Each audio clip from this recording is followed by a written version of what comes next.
वराह उपनिषद प्रस्तुतकर्ता स्वयं प्रकाश शर्मा। भाग 5b।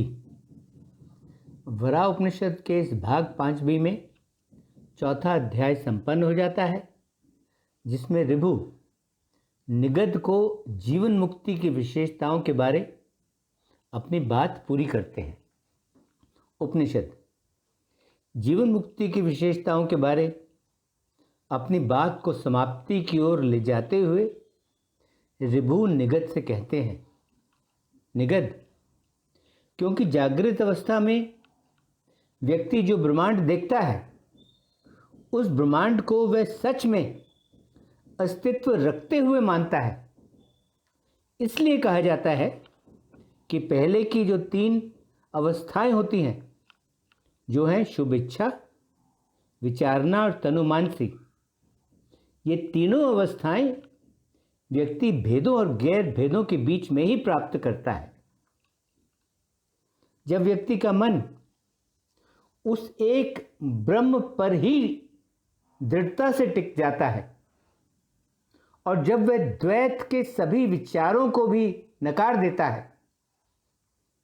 तब व्यक्ति सत्व की चौथी अवस्था के मिलन के कारण इस ब्रह्मांड को एक सपने के रूप में देखता है। जिस प्रकार पतझड़ के बादल छट जाने के कारण लुप्त हो जाते हैं, ठीक उसी प्रकार यह ब्रह्मांड भी वैसे ही नष्ट हो जाता है। हे निगद, तुम तो विश्वास करो कि ऐसे व्यक्ति के लिए तो केवल सत्व ही बचा रहता है। तब उस बिना सपनों वाली नींद के पद, सुषुप्ति पद तक ऊपर चढ़कर व्यक्ति विभिन्न प्रकार के सभी भेदों से मुक्त किए जाने के कारण केवल अद्वैत अवस्था में ही रहता है। जो लोग छठी अवस्था के अभ्यास में लगे रहते हैं, वे लोग सदा भीतरी दृष्टि रखने के कारण बाहरी गतिविधियों या बाहरी कामों में भाग लेने के बावजूद भी ऐसे दिखाई देते हैं जैसे कि वे बहुत थकान के बाद सोए हुए हों। यानी वे ऐसे लगते हैं जैसे वे सभी संबंधों या सभी समानताओं से मुक्त होकर या सभी समानताओं से मुक्त कर दिए गए हों। तब अंत में 7वीं अवस्था, जो वह प्राचीन अवस्था है और जिसे गूढ़ सुषुप्ति कहते हैं, तब आमतौर पर वह अवस्था प्राप्त कर ली जाती है। तब व्यक्ति उस अवस्था में, जिस अवस्था जैसी दूसरी और कोई अवस्था होती नहीं, तब व्यक्ति उस अवस्था में बिना किसी भय के रहता है। उसकी चेतना तकरीबन पूरी तरह नष्ट हो जाती है और जहाँ ना तो सत्य होता है ना ही असत्य होता है, जहाँ ना तो आत्मा होती है ना ही अनात्मा होती है। जिस प्रकार एक खाली घड़ा आकाश में होता है, जिसमें शून्य दोनों भीतर और बाहर होता है, जिस प्रकार एक भरा हुआ बर्तन सागर के बीच में होता है, जो भीतर और बाहर दोनों ओर से भरा हुआ होता है, ठीक उसी प्रकार व्यक्ति भी भीतर और बाहर दोनों ओर से भरा हुआ होता है। निगद, तुम ना तो जानने वाले ज्ञाता बनो, ना ही तुम ज्ञान बनो। तुम तो बुद्धिमत्ता, तुम तो वो सत्य बनो, तुम तो वो वास्तविकता, वो सत्य बनो जो सत्य तब बाकी बचा रहता है जब सभी विचार पूरी तरह से त्याग दिए जाते हैं। तुम तो दृष्टा को, तुम तो दृष्टि को तथा तुम तो देखे गए को, तुम तो इन सब को इनके संबंधों या इनकी समानताओं के भेदों के साथ इन सब को त्याग दो और इन सब को इस तरह से त्याग कर तुम तो केवल आत्मा पर ही ध्यान लगाओ, जो आत्मा परम प्रकाश के रूप में चमकती है। अब तुम्हें मैं जीवन मुक्त व्यक्ति के बारे में बताता हूं। उस व्यक्ति को जीवन मुक्त व्यक्ति कहा जाता है जिस व्यक्ति में यह ब्रह्मांड अदृश्य आकाश की भांति अस्तित्व में नहीं देखा जाता, जबकि वह व्यक्ति जगत की सभी भौतिक चिंताओं और जगत के सभी भौतिक मामलों में भाग लेता रहता है। उस व्यक्ति को जीवन मुक्त व्यक्ति कहा जाता है जिस व्यक्ति के मन का जो प्रकाश है, उसके मन का वह प्रकाश दुख कष्टों में तो कम या धुंधला नहीं होता और सुख खुशियों में उसके मन का वह प्रकाश बढ़ता नहीं, वह और अधिक नहीं होता। उसके साथ जो कुछ भी हो रहा है उस सब कुछ वह बदलने की कोशिश नहीं करता, यानी उसके साथ हो रहे दुख कष्टों को वह कम करने की कोशिश नहीं करता और ना ही वह उसके साथ होने वाले सुख खुशियों को बढ़ाने की कोशिश करता है। उस व्यक्ति को जीवन मुक्त व्यक्ति कहा जाता है जो व्यक्ति बिना सपनों वाली गहरी नींद की सुषुप्ति की अवस्था में भी जागा हुआ होता है और जिसके लिए जागने की अवस्था अनजानी होती है और जिसकी बुद्धिमत्ता, जिसका ज्ञान वस्तुओं के संबंध समानताओं से मुक्त होता है, उस व्यक्ति को जीवन मुक्त व्यक्ति कहा जाता है जिस व्यक्ति का हृदय आकाश की तरह शुद्ध है। हालांकि वह प्रेम, घृणा, भय और अन्य के अनुरूप इन सब के मुताबिक काम करता रहता है। उस व्यक्ति को जीवन मुक्त व्यक्ति कहा जाता है जिस व्यक्ति को अपने अभिनेता होने की कोई संकल्पना नहीं होती, जिसे अपने अभिनेता होने का कोई विचार नहीं होता और जिसकी बुद्धि भौतिक वस्तुओं के साथ जुड़ी नहीं होती, चाहे वह कार्रवाई करता है या वह कार्रवाई नहीं करता, चाहे वह काम करता है या वह काम नहीं करता। उस व्यक्ति को जीवन मुक्त व्यक्ति कहा जाता है जिस व्यक्ति से लोगों को भय नहीं लगता और जिसे स्वयं भी दूसरों से भय नहीं लगता और जिसने खुशी, जिसने क्रोध तथा जिसने भय, जिसने इन सब को त्याग दिया है, उस व्यक्ति को जीवन मुक्त व्यक्ति कहा जाता है। जो व्यक्ति सभी भ्रामक वस्तुओं में हिस्सा लेने के बावजूद उनके मध्य शीतल शांत बना रहता है, जैसे कि वे किसी और की संपत्ति हो, और जो आत्मा से सदा भरा हुआ रहता है। हे मुनि, उस व्यक्ति को जीवन मुक्त व्यक्ति कहा जाता है जिस व्यक्ति ने अपने चित्त की सभी इच्छाओं को त्याग दिया है और उन सब इच्छाओं को त्याग कर वह मुझसे ही संतुष्ट रहता है। मैं जो सबकी आत्मा हूं, उस व्यक्ति को जीवन मुक्त व्यक्ति कहा जाता है जो व्यक्ति दृढ़ मन से उस सर्वशुद्ध निवास में विश्राम करता है, जो सर्वशुद्ध निवास चिन्मात्र है और जो निवास चित्त के सभी परिवर्तनों, चित्त के सभी बदलावों से मुक्त है।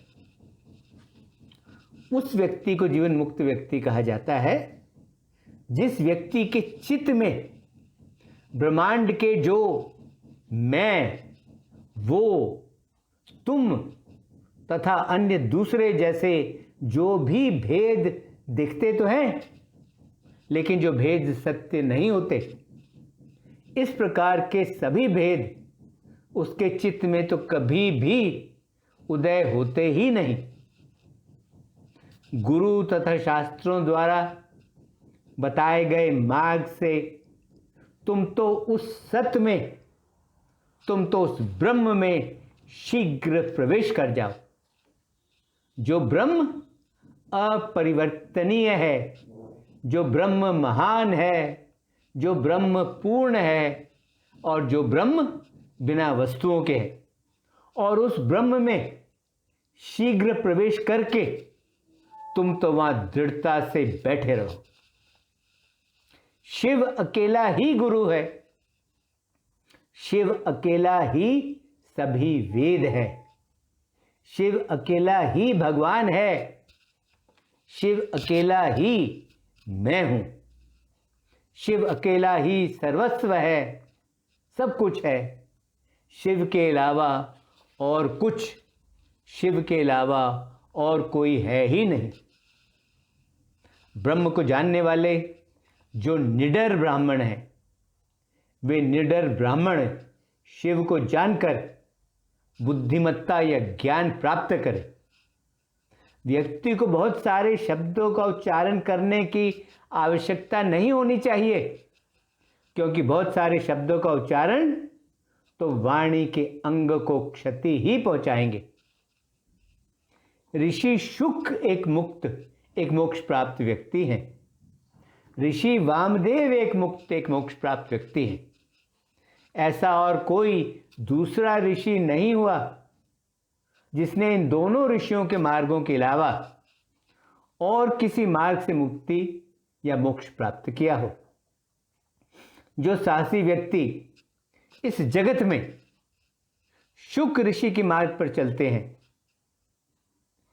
वे साहसी व्यक्ति शरीर ढल जाने पर सद्यो मुक्त हो जाते हैं, यानी वे शरीर ढल जाने पर उन्हें तुरंत मुक्ति, उन्हें तुरंत मोक्ष मिल जाता है। जबकि जो साहसी व्यक्ति इस जगत में ऋषि वामदेव के मार्ग पर चलते हैं, जो वेदांत का मार्ग है, वे तो बार बार पुनर्जन्म के अधीन हो जाते हैं और उन्हें योग, सांख्य तथा सद्गुण से जुड़े कर्मों द्वारा क्रमिक या धीरे धीरे मोक्ष प्राप्त हो जाता है। इस प्रकार देवों के जो भगवान हैं, उन्होंने मुक्ति के लिए दो मार्ग निर्धारित किए हैं। उन्होंने मुक्ति के लिए दो मार्ग बताए हैं। एक तो है शुक ऋषि का मार्ग और दूसरा है वामदेव ऋषि का मार्ग। शुक ऋषि का जो मार्ग है उसे पक्षी का मार्ग कहते हैं, और वामदेव ऋषि का जो मार्ग है उसे चींटी का मार्ग कहते हैं। जिन लोगों ने वेदों के अनिवार्य और वेदों के निषेधात्मक हिदायतों का पालन करके वेदों के जो पवित्र वाक्य हैं, वेदों के जो महावाक्य हैं, उन सभी पवित्र महावाक्यों की अच्छी तरह छानबीन करके उनके सही मतलब को समझकर सांख्य योग की समाधि या असंप्रज्ञता समाधि के द्वारा जिन लोगों ने इन सब के द्वारा अपनी आत्मा की सही प्रकृति को अच्छी तरह जान और समझ लिया है, और इसलिए जिन्होंने अपने आप को शुद्ध और पवित्र कर लिया है, वे सभी लोग शुक ऋषि के मार्ग से परम पद को तुरंत प्राप्त कर लेते हैं। और जो लोग यम, नियम, आसनों, प्राणायाम इत्यादि के कष्ट से हठ योग का अभ्यास करने के कारण और अणिमा, महिमा आदि जो सिद्धियां हैं, उन सिद्धियों के कारण बार बार उत्पन्न होने वाली अड़चनों के उत्तरदायी बन जाते हैं, और उन्हें इन सब के अच्छे परिणाम न मिलने के कारण उनका जन्म फिर किसी महान परिवार में होता है, और अपने पूर्व जन्मों के कर्मों के संबंध के कारण वे लोग योग के अभ्यास में लग जाते हैं। फिर कई जन्मों के योग के अभ्यास के बाद वे लोग वामदेव ऋषि के मार्ग द्वारा विष्णु के परम पद को प्राप्त कर लेते हैं। इस प्रकार ब्रह्म की प्राप्ति की ओर ले जाने वाले ये दो मार्ग हैं, और ये दोनों मार्ग ही कल्याणकारी मार्ग होते हैं। एक मार्ग तात्कालिक या तुरंत मोक्ष प्रदान करता है, जो ऋषि शुक का मार्ग है। जबकि दूसरा मार्ग क्रमिक या धीरे धीरे कई जन्मों में मोक्ष प्रदान करता है, जो ऋषि वामदेव का मार्ग है। जो व्यक्ति सब कुछ को एक ब्रह्म ही देखता है, उसके लिए फिर भ्रम, उसके लिए फिर शंका कहाँ रहती है। जो लोग उन लोगों की नज़र में है जिन लोगों की बुद्धि पूरी तरह से उस ब्रह्म के सत्य में लगी हुई है, जो ब्रह्म सभी अनुभवों का अंत है, वे लोग तो सभी पापों से मुक्त हो जाते हैं। इसलिए स्वर्ग और पृथ्वी में रहने वाले सभी प्राणी जो ब्रह्मवितों की नजर में आते हैं, वे सभी प्राणी तो अपने करोड़ों पूर्व जन्मों में किए गए पापों से तुरंत मुक्ति प्राप्त कर लेते हैं। हाँ, स्वर्ग और पृथ्वी में रहने वाले सभी प्राणी जो ब्रह्मवितों की नजर में आते हैं, वे सभी प्राणी तो अपने करोड़ों पूर्व जन्मों में किए गए पापों से तुरंत मुक्ति प्राप्त कर लेते हैं। इसके साथ ही वराह उपनिषद का चौथा अध्याय और भाग 5 भी संपन्न हुआ। ओम शांति शांति शांति। ओम।